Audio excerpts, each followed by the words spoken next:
Greetings and welcome to the Bright Horizons Family Solutions second quarter 2025 earnings call. At this time, all participants are in a listen-only mode. A question-and-answer session will follow the formal presentation.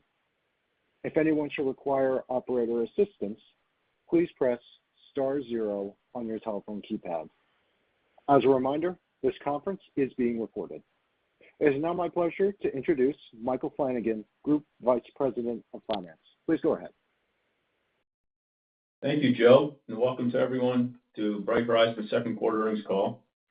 Before we begin, please note that today's call is being webcast, and a recording will be available under the Investor Relations section of our website, investors.brighthorizons.com. As a reminder to participants, any forward-looking statements made on this call, including those regarding future business, financial performance, and outlook, are subject to the safe harbor statement included in our earnings release. Forward-looking statements inherently involve risks and uncertainties that may cause actual operating and financial results to differ materially and should be considered in conjunction with the cautionary statements that are described in detail in our earnings release, 2024 Form 10-K, and other SEC filings. Any forward-looking statement speaks only as of the date on which it is made, and we undertake no obligation to update any forward-looking statements.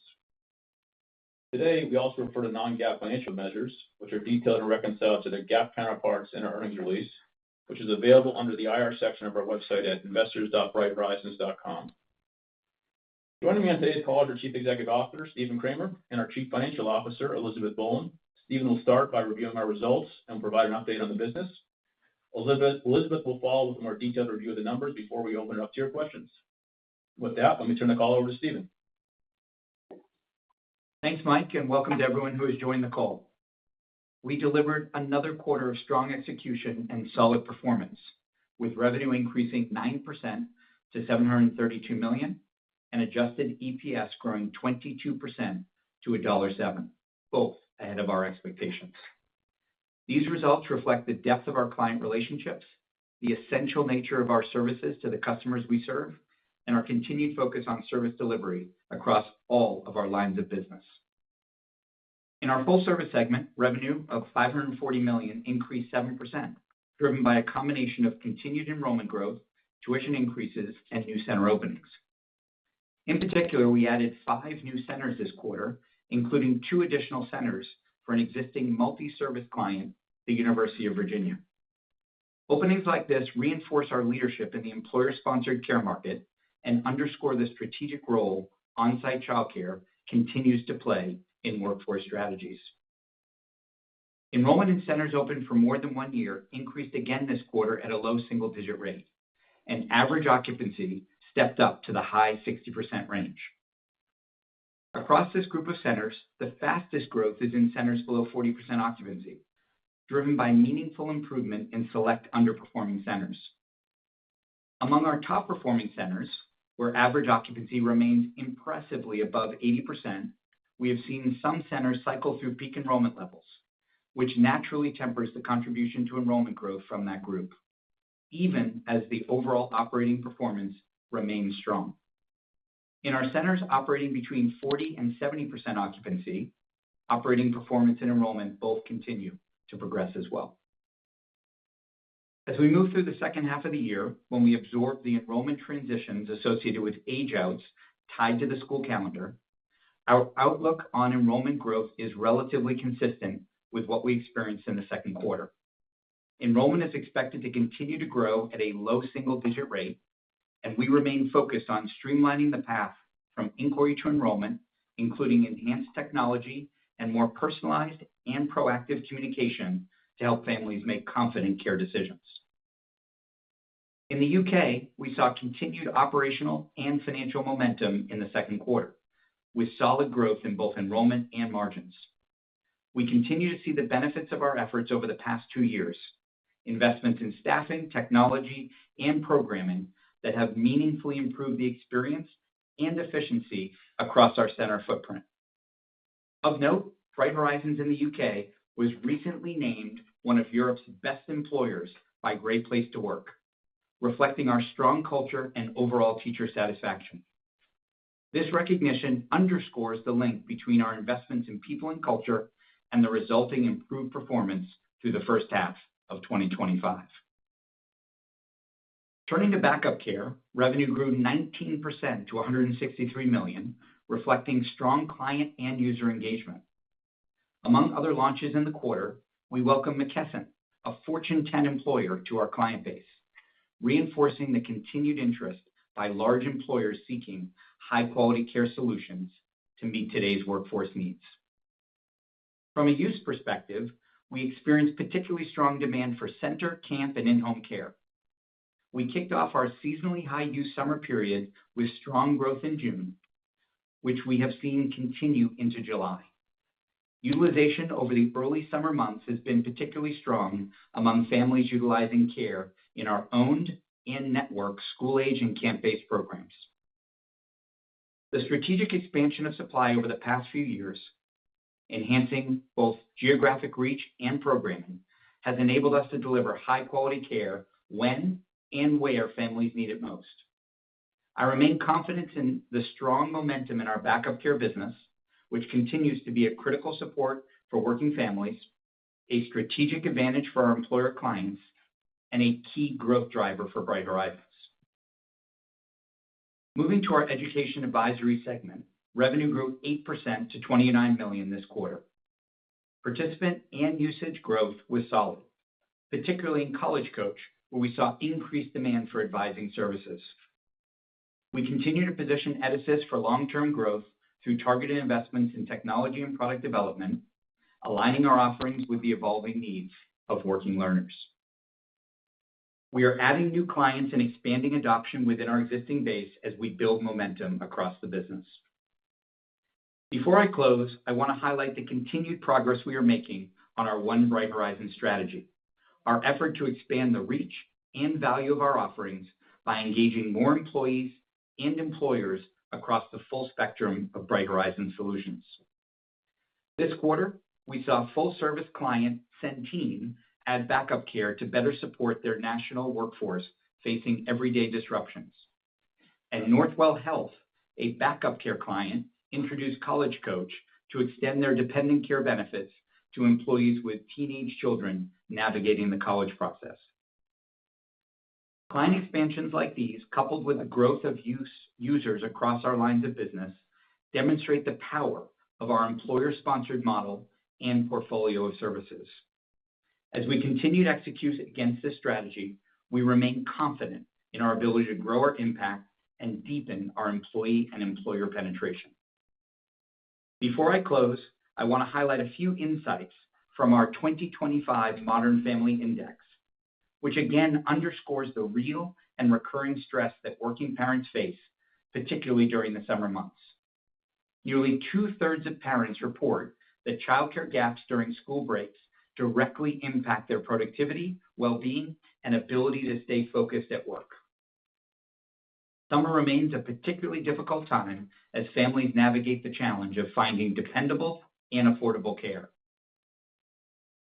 In addition to meeting that elevated summer need through our traditional backup care network of owned and partner suppliers, we also leaned into our unique on-site capabilities with AT&T to run a Stephen Cates camp at their Dallas headquarters. The program has provided families with a convenient, trusted, and affordable childcare solution right at their workplace. This distinctive offering demonstrates our unique capability to collaborate with a client, leverage our well-developed capabilities for on-site employer-sponsored care, and operationalize an innovative care solution that responds to a client's particular need. In summary, I am pleased with our solid first half of 2025. Given the year's positive performance and momentum, we have moved up our 2025 full-year guidance to a revenue growth range of $2.9 to $2.92 billion, or 8 to 9%, and adjusted EPS in the range of $4.15 to $4.25 per share. With that, I'll turn the call over to Elizabeth, who will dive into the quarterly numbers and share more details around our outlook. Thank you, Stephen, and thanks to everyone for joining us on the call tonight. As mentioned, I'll start with our financial highlights. Revenue for the second quarter grew 9% to $732 million, driven by continued growth and disciplined execution across each of our segments. Adjusted operating income rose 25% to $86 million, with operating margins up 150 basis points over the prior year to 11.8%. Adjusted EBITDA increased 13% to $116 million, representing an adjusted EBITDA margin of 16% of revenue. And lastly, adjusted EPS of $1.07 came in ahead of our expectations, supported by solid top-line growth and operating leverage. To break this down a bit, full-service revenue of $540 million was up 7% in Q2 on pricing increases, enrollment gains, and an approximate 150 basis point tailwind from FX. The centers we have closed since Q2 of 2024 partially offset these gains. Enrollment in our centers open for more than 1 year increased low single digits across the portfolio. As Stephen mentioned, occupancy levels averaged in the high 60s for Q2, stepping up from the prior year as well as sequentially from last quarter, given that Q2 is typically our peak enrollment quarter.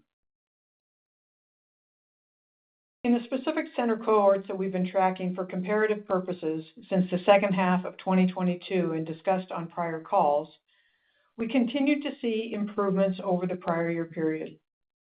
Our top performing cohort, defined as above 70% occupancy, improved from 51% of these centers in the second quarter of 2024 to 54% in the second quarter of 2025. As a reminder, this cohort continues to sustain strong average occupancy levels above 80%, which inherently limits its enrollment expansion opportunity. In our middle and bottom groups, defined as 40 to 70% and below 40% occupancy, respectively, enrollment increased at a mid-single-digit rate in the second quarter. Centers in the middle cohort now represent 36% of the total, and the bottom cohort represents 10% of these centers. Adjusted operating income of $40 million in the full-service segment increased $8 million over the prior year and represents 7.5% of revenue in the quarter. Higher enrollment and improved operating leverage helped drive the growth in earnings. Turning to backup care, revenue grew 19% in the first quarter to $163 million, driven by strong early summer demand, as Stephen outlined. The adjusted operating income for the segment was $41 million, up $9 million over the prior year, which translates to operating margins of 25%. Lastly, the educational advising revenue increased 8% to $29 million and delivered operating margins of 17%, ahead of our expectations and broadly consistent with the prior year. Net interest expense decreased to $10.5 million from $12 million in Q2 of 2024, largely due to lower interest rates and lower overall borrowings. The structural effective tax rate on adjusted net income was 27.25%. Turning to the balance sheet and cash flow, we generated $134 million in cash from operations in the second quarter. We made fixed asset investments of $19 million and repurchased $41 million of stock in the quarter. We ended Q2 with $179 million of cash, and our reduced leverage ratio is now 1.7 times net debt to adjusted EBITDA. So moving on to the outlook that Stephen previewed. In terms of the top line, we are modestly raising the midpoint of our reported revenue outlook by $20 million to a range of $2.9 billion to $2.92 billion, which reflects a roughly $15 million or 50 basis point favorable change in FX as compared to our prior guidance. This equates to a reported growth rate of approximately 8 to 9%. Let me break that down into the segments. In full service, we now expect reported revenue to grow in the range of 5.75 to 6.75%, which reflects a roughly 75 basis point tailwind from FX for the year. In backup care, we've increased our expectations for revenue growth to 14 to 16%. And in Ed Advisory, we expect to grow in the mid-single digits range. In terms of earnings, we now expect 2025 adjusted EPS to be in the range of $4.15 to $4.25 a share. As we look specifically to Q3, our outlook is for the total top line of $775 to $785 million, or growth in the range of roughly 8 to 9% on a reported basis. This reflects roughly 50 basis point tailwind from FX over the prior year. We expect full service to grow reported revenue 5.25% to 6.25%, again reflecting a roughly 75 basis point tailwind from FX. We would look to backup growth of 14 to 16% in Q3 and Ed Advisory again in the mid-single digits. In terms of earnings, we expect Q3 adjusted EPS to be in the range of $1.29 to $1.34 per share. So with that, Joe, we are ready to go to Q&A. Thank you. Ladies and gentlemen, if you would like to ask a question, please press star one on your telephone keypad, and a confirmation tone will indicate your line is in the question queue. You may press star two if you would like to remove your question from the queue. For participants using speaker equipment, it may be necessary to pick up your handset before pressing the star keys. And the first question comes from the line of Manav Patnaik with Barclays. Please proceed. Hi, this is Princey Thomas on for Manav. Thanks for taking my question. Just wanted to see if you could expand your margin expectations by segment for full year as well.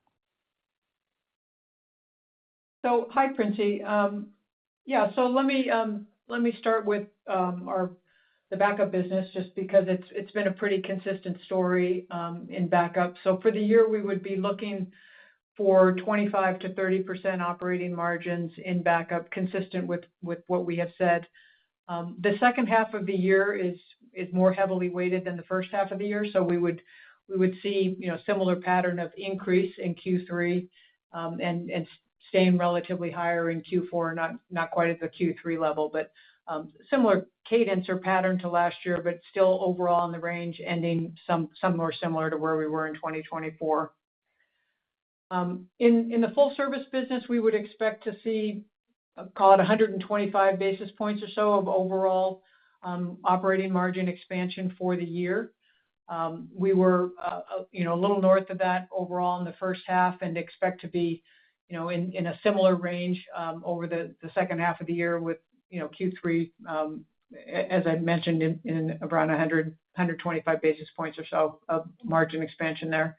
And then Ed Advising, again, pretty similar to last year in the high teens to 20% or so operating margin range for the full year. Got it. Thanks.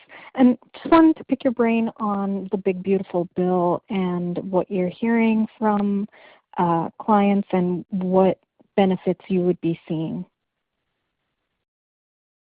Sure. So good afternoon, Princey.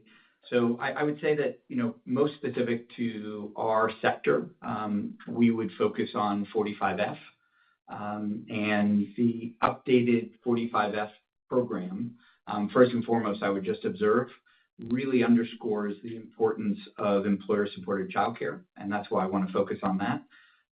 Under the program, 40% of qualified childcare expenditures up to $500,000 are a taxable credit enabled, and that's an increase from $150,000 previously.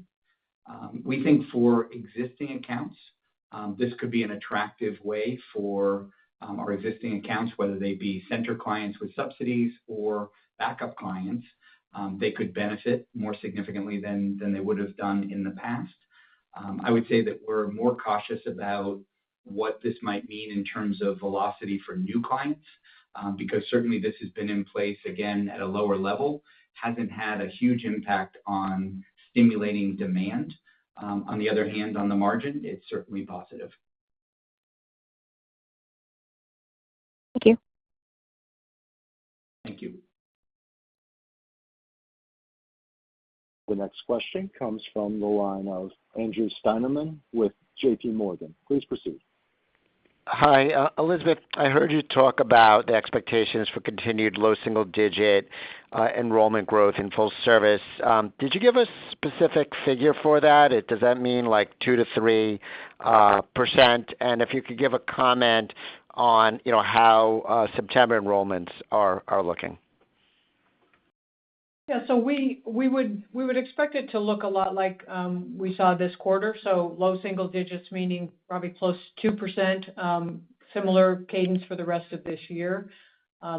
September enrollment cycle is certainly in full froth at this point. The fall cycle is we're marketing well. We have good lead generation, and we have stepped up a lot of our efforts at targeted outreach and have taking parents through the enrollment process. And so we are feeling good about that level of enrollment. It is one that we have obviously as important as we have seen the infant and toddler enrollment is where we have some great opportunity as we've had strong enrollment last year there, and those children are aging up into the preschool age group range, and this is where there's the least supply in the market. And so given the structure of our centers, we're able to serve more of the parents in those younger age groups. So that's where we're focused.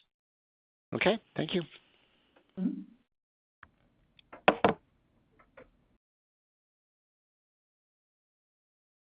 The next question comes from the line of George Tong with Goldman Sachs. Please proceed.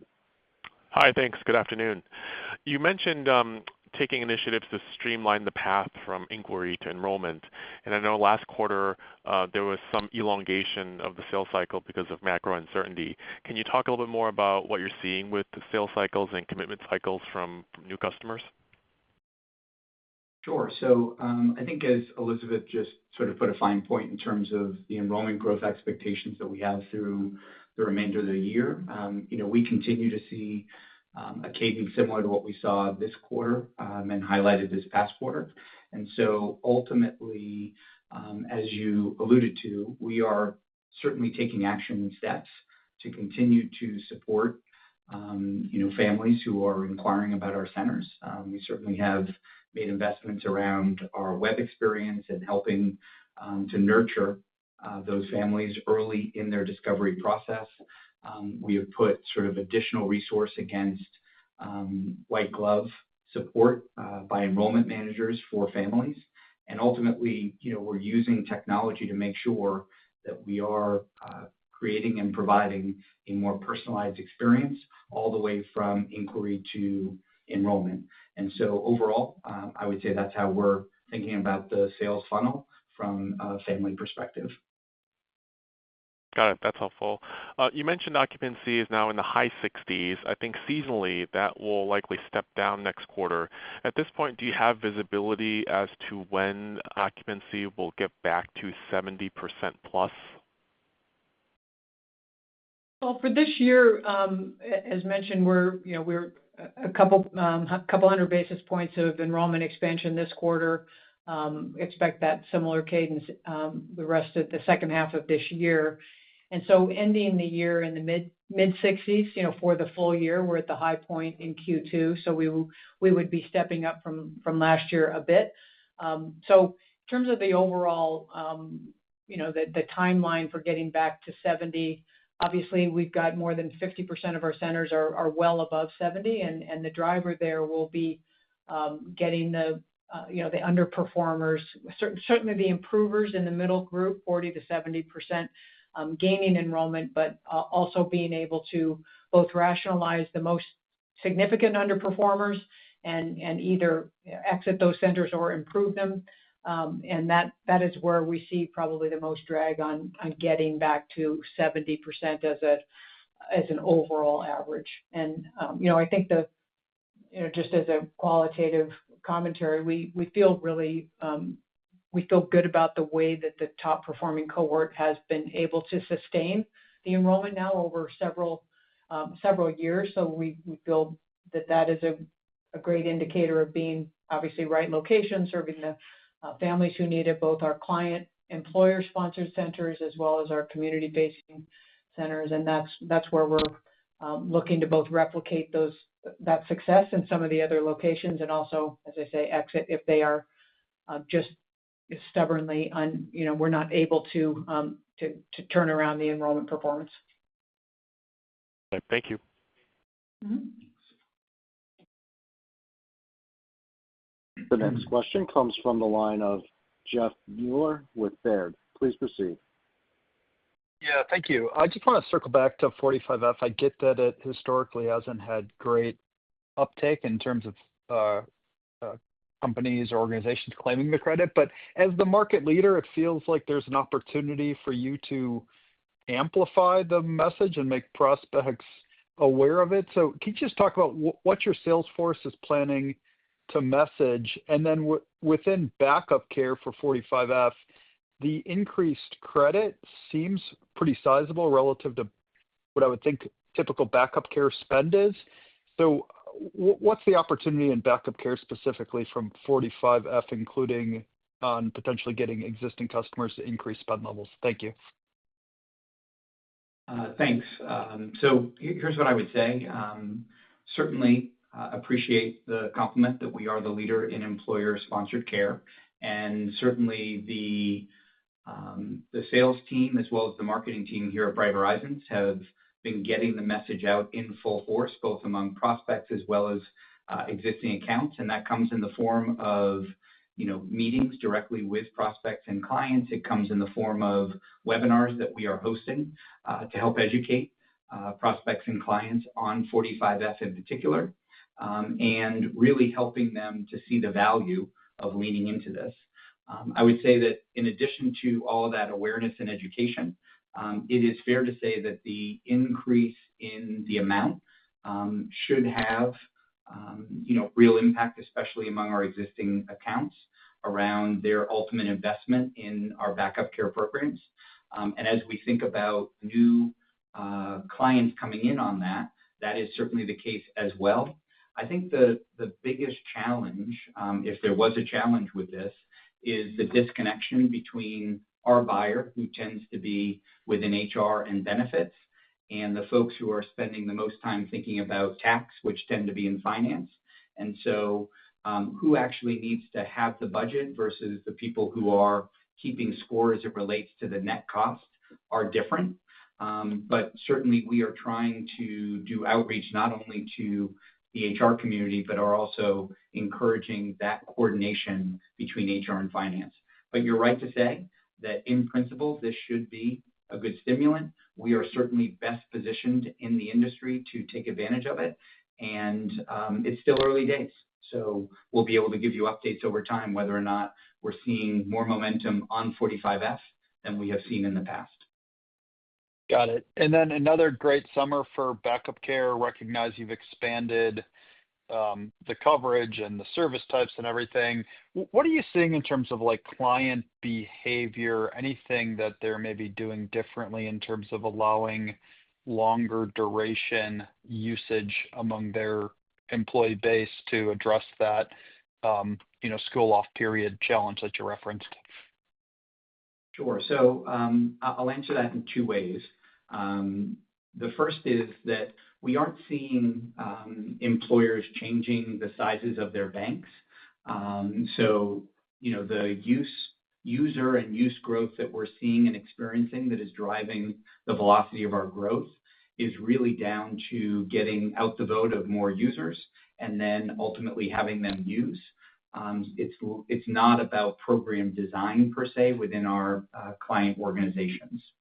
We did see this year, and we had started to see it over the last several years, the allowance of booking earlier, so extending the booking window to accommodate for employees wanting to get reservations in for the summer period in known gaps in their own care arrangements. So again, I think that has given us more confidence going into this summer to be able to guide the way we have, is certainly extending those windows of reservation allows us an even greater window into the amount of use that we can expect this summer.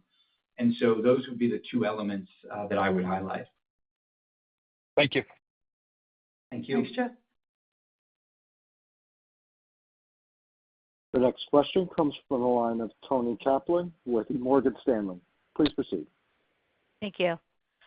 Based on the data that we track, wages in the industry are growing at about 4.5%, but I think the price increase this year you were expecting to be in the 4 to 5% range. But full service margins have been particularly strong, especially just given sort of a tight spread there. And so I was wondering if you could talk about, I'm sure a lot of that margin expansion is coming from the closing of the underperforming centers. And so I was wondering if you could is there a way to break out, how much closing the centers has benefited that margin expansion, out of the real massive increase that you had in the full service margin? Sure. Hi, Tony. Just to maybe frame that up, I don't have at hand a specific because it's not really a meaningful impact on the margin expansion. We've seen wage personnel cost increases lighter than what you're describing.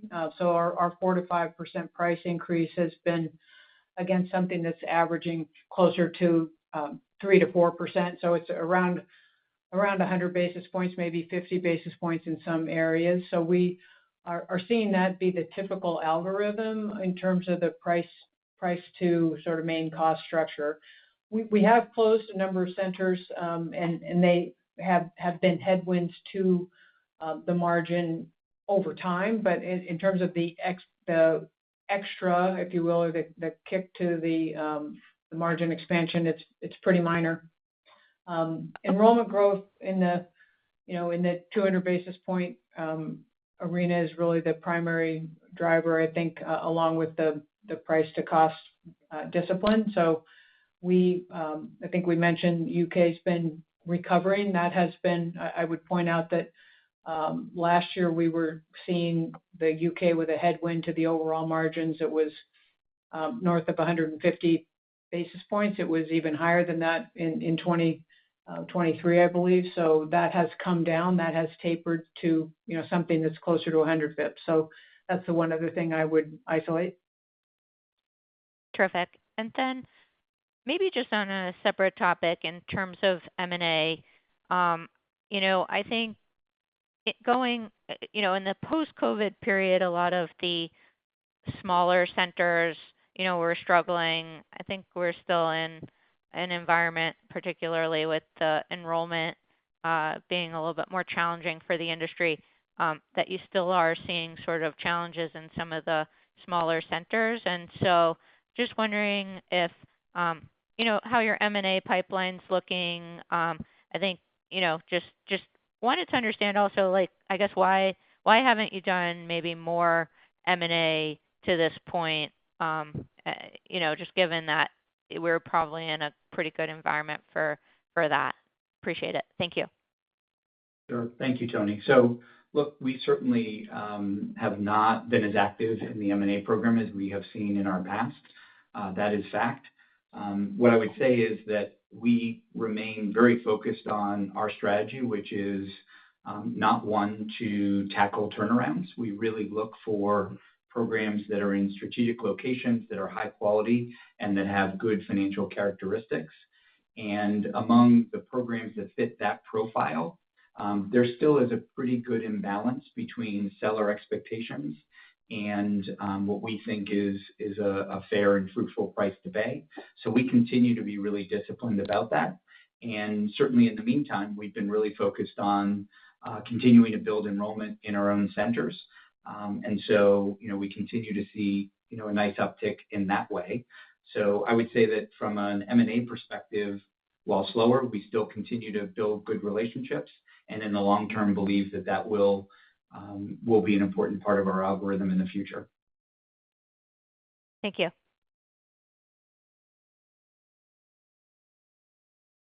The next question comes from the line of Jeff Silber with BMO Capital Markets. Please proceed. Thank you so much. Elizabeth, I apologize if I missed this, but I think you usually give us the number of centers that you open and close during the quarter. Can we get that? Yeah, we opened 5 in the quarter, Jeff, and we closed 8. So a net decrement of 3 in the quarter. Year to date, we're positive 1, net 1, and that is, broadly speaking, plus minus 0 is what we would expect for the year. Okay. And of the 8 that were closed, was there any specific geographic area? Was it U.S., was it U.K., or kind of mixed? It was primarily U.S. There were a couple outside the U.S., but primarily U.S., more than half.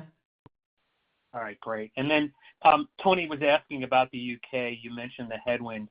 But I think in the past that you said you might be, or you were hoping to be on the pathway to break even by the end of the year in the U.K. Is that still a goal? It is still a goal, and we are on track to achieve that. As a reminder, last year we were close to $10 million in the full service segment specifically. We were close to $10 million of losses in the UK, a little bit in that range, and we are expecting to get to break even. And the momentum has been really good in the first half of the year, so we definitely feel on track to achieve that, and ideally we make progress beyond that and are set up well for 2026 with the progress. It's been both a good operating execution story alongside a good demand environment that has been supported by an expanded parent fee support through a government funding program that has been expanded to broader age groups and more hours of coverage. So the combination of being able to serve and a demand profile that's escalating has helped support that, and we feel really good about the progress. All right, appreciate the color. Thanks so much. Mm-hmm. Thank you. The next question comes from the line of Stephanie Moore with Jefferies. Please proceed. Hi, good afternoon. Thank you. I wanted to maybe take a step back, and as you think about the full service margin trajectory, as you think over the next several years, and you look at the tremendous progress that's been made kind of post COVID, is there anything that as you look at that business that's structural that you think can keep it from reaching kind of that pre-COVID record margin, call it 9 to 10% as you look at the business, today and then as it moves forward? Thank you. Yeah.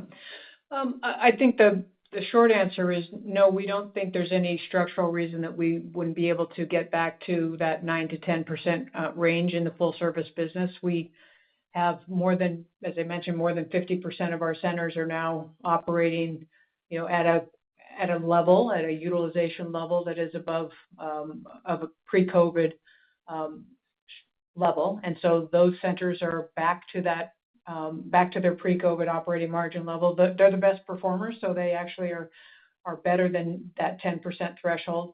It's the underperforming and the improving centers that are still the underperformers. The sub 40% occupied centers are, they lose money as a group, and the middle cohort, the improvers, are probably mid-single digits. And so the additional movement in that improver group to the top cohort will certainly drive margin expansion. We have most of the cost investment already in the mix, and so getting additional enrollment is a primary driver there. And then the sub 40%, which is roughly 10% of our centers, so it's not a huge portion, but certainly the headwind of centers losing money is a barrier to having the whole portfolio at that high single digits to 10%. So that's where we're focused on ensuring that we're rationalizing the portfolio in a thoughtful way, and keeping open all options to meet parents where their needs are, to drive both enrollment and sustain enrollment of families in the centers where they need care.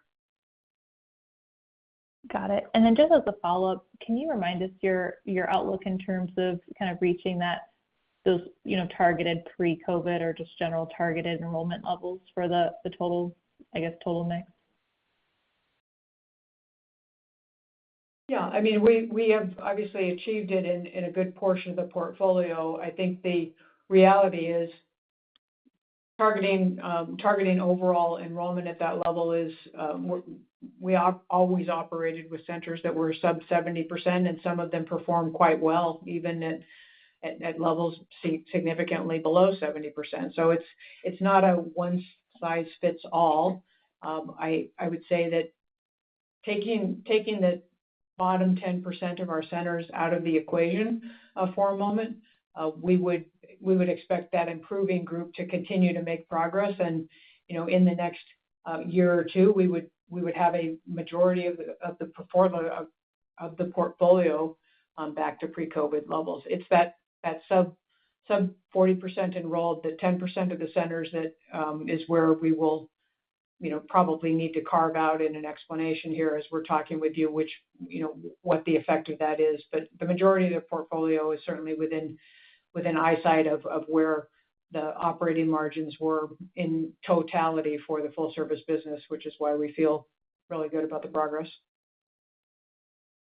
Great. Thank you so much. You're welcome. As a reminder, if you would like to ask a question, please press star one on your telephone keypad. And the next question comes from the line of Josh Chan with UBS. Please proceed. Hi, good afternoon, Stephen and Elizabeth. Really strong backup care growth this quarter, and you mentioned expanding your geographic reach and programming. Could you talk about that? How much are you expanding, and to what extent that's kind of enabling more growth that wasn't previously available? Sure. Thank you, Josh. So what we mean by expanding the capacity is really partly down to owned assets, right? So obviously, we have our Steve & Kate's camps that's really important over the summer as an option for working families. We continue to invest in building out that footprint. In addition to that, we own, Jovi, which is the nanny agency franchisor. And so we continue to stimulate more capacity through owned assets like that. And at the same time, our team is working really diligently to continue to extend partnerships with center-based providers, camp-based providers, in-home providers, so that we can provide the type of care in the locations where we have the demand. And so the strategy and approach has really been a combination of continuing to build out owned assets and at the same time continuing to expand our third-party network. Thank you. That makes a lot of sense. Thanks for the color there. And on the full service side, you mentioned aging up. I guess I know you can't count exclusively on aging up, but to what extent do you think that could be a tailwind to your margins next year as those kids kind of fill the older classrooms in a more fuller way than the prior cohort? I mean, it's an important point, Josh, because the economics in a center are, somewhat more favorable with older age, more utilization in the older age groups. And there's the least supply in infants and toddlers, and that's where we've, notwithstanding, individual enrollment statistics that we've cited, we have generally seen our infant and toddler rooms be, more full, proportionately more full than preschool. There's more capacity in preschool. It expands greater ages, and when the 5-year-olds age out, there's always a big group to backfill. And so as we continue to infill the centers and get from a center that may be at 55% to 60, 65%, there's a lot of positive operating leverage that occurs because of the level of enrollment skewed toward preschool, because that's where the most capacity tends to be. So I think that our focus is always on, we want to serve all age groups because we know that we have the ability to serve families for 3, 4, 5 years as they come into a child care experience that works for them. And if starting as an infant and staying through preschool is, built a long-standing relationship that can then extend, frankly, into backup care and even to college coach down the road. So there are certainly benefits of being able to serve families over time, but within a center, we need to have all age groups in order to have that kind of aging up cadence and to continue to both bring in new families from outside the center, but also to sustain the enrollment over time as children naturally age up. Great. Thank you both for the color and the time. Good luck in the second half. Thank you. The next question comes from the line of Faiza Alwy with Deutsche Bank. Please proceed. Yes. Hi. Thank you. I wanted to ask about, you talked about replicating some of the success that you're seeing with centers that are, more than 80% occupied towards maybe some of that middle cohort. So I'm curious if you could talk a little bit more about that and if there's, any sort of what specifically are you doing there? Sure. So I think that as we think about that middle cohort and building enrollment in that middle cohort, we are clearly always continuing to focus on making sure that first and foremost, we articulate the uniqueness of that Bright Horizons Center experience. And so one of the things that, is really important is for us to continue to express the value proposition that we have on offer for working families, whether that be the quality of our programming, the backgrounds and qualifications of our teachers, whether that be the actual environments, and making sure that prospective families become aware of those differences, first and foremost. Then secondly, we continue to get sharper about how we really nurture a family from their initial inquiry all the way through to when they start. And so that comes in different forms. Some of that is through technology. Some of that is through a white glove experience. But it really takes the form all the way through the funnel to make sure that we're cultivating that relationship all the way through. And then in the middle of that process is typically when they are doing a center visit and making sure that that visit really is a flawless experience and demonstrates the value of what that family can expect once they enroll. So we're spending a lot of time on making sure that that experience end-to-end for prospective families is really strong. And then at the same time, obviously we continue to see strong retention rates among those who are currently enrolled. And so it's really the combination of those two that gives us confidence that we'll continue to make progress in that middle cohort. Great, thank you. And then I also wanted to ask about backup care, where again, you've had really strong growth and you've talked a little bit about the dynamics there. I'm curious around, your margin guide, which is still, sort of 25 to 30%. And I know historically you've talked about sort of the mix of the business there. So was hoping for a bit more color on, maybe if you could break out for us, again, as you were talking about previously about the different types of, services that you're providing there, sort of what the various margins level are. And, is there a point where you can sort of break out above this 25 to 30% range? Yeah, so let me take a stab at providing some color there. So the backup business, of course, is one that we have been at this for a number of years and started out with center-based backup care and expanded it to a network solution, and since then have expanded to new care types, which allow us to serve more eligible employees of the employers who are sponsoring the service.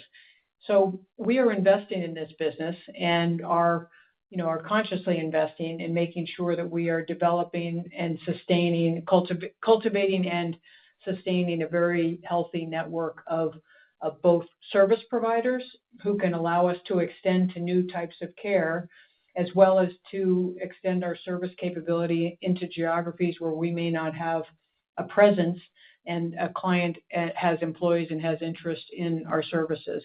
And so in that way, we have a hybrid of our own owned care, so our own centers, our own dedicated backup centers, our own full service centers where we can take backup care, the camp providers, Stephen Cates camps that we brought into the Bright Horizons family a couple of years ago, but the augmenting of that with other third-party providers enables us to rent networks where we don't always have presence. And so In that way, the investment is critical to that service supply, as is the technology, to be sure that parents can reserve care when they need it and for the type of care they need, and that we can be completely connected to our third-party network. And then the marketing efforts, the outreach, the ability to meet parents at the time that they need care and that they're aware of the care types. So all of that investment goes into, continuing to grow the business in the, we've provided the sort of mid-teens guidance of growth this year. We've seen growth in the double digits, certainly in the last several years, and continuing to see a long tail on that. So while we would probably have an opportunity to get margins above 25% over time, I just wanted to give the color on why we feel like the investment cadence against the revenue opportunity keeps us in that band. Got it. Very helpful. Thank you so much. Mm-hmm. Thank you. Okay, thank you all very much for joining us on the call, and wishing you a good night. Thanks, everyone. This concludes today's conference. You may disconnect your lines at this time. Thank you for your participation.